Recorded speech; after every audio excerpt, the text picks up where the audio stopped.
কোনো চাপ নেই।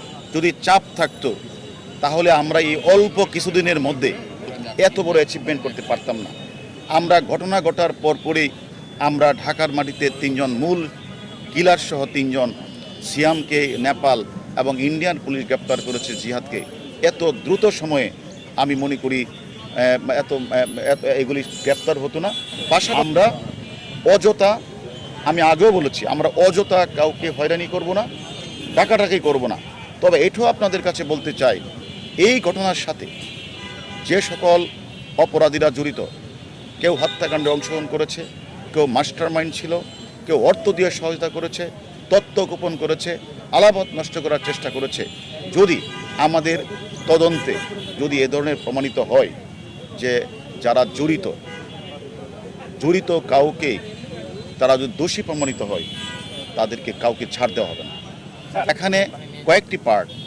একটি পার্ট হচ্ছে কলকাতার সঞ্জীবা গার্ডেন যে কিলিং মিশনের যে সমন্বয় করেছেন, কিলিং মিশনের যে প্রধান ছিলেন মূল ঘাতক শিমুল ভুঁইয়ার সাথে আরও 6 জন ছিল, তো শিমুল ভুঁইয়া 7 জন ছিল।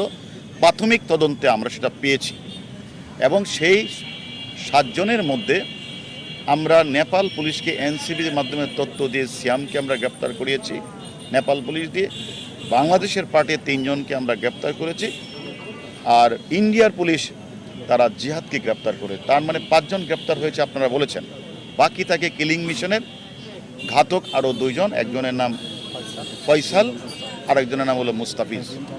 এবং আপনারা জানেন, আমরা জানি, আমরা আমাদের ডিজিটাল এভিডেন্স এবং আমাদের গোয়েন্দা তথ্যের মারফতে আমরা যেটা জানতে পেরেছি, তারা বাংলাদেশের বিভিন্ন জায়গাগুলিতে ঘুরে বেড়াচ্ছে, কখনো নদীতে, কখনো পাহাড়ে, কখনো সমুদ্রে।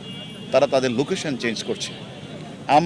আমাদেরও ডিবি পুলিশ 4-5টা টিম গতকাল তারা অভিযান করেছে যশোরে, আজকে তারা অভিযান করেছে পার্বত্য চট্টগ্রামের কয়েকটি পাহাড়ে, এবং আমিও এখান থেকে সরাসরি পাহাড়ে আমাদের তদন্তকারী ডিবির সাথে আমিও সেখানে যোগ দিব, আমিও সেখানে তাদের সাথে কাজ করব। আমি মনে করি আমাদের তদন্তকারী টিম 4-5টা টিম বাংলাদেশের প্রত্যেকটি জায়গায় কিন্তু অভিযান পরিচালনা করছে।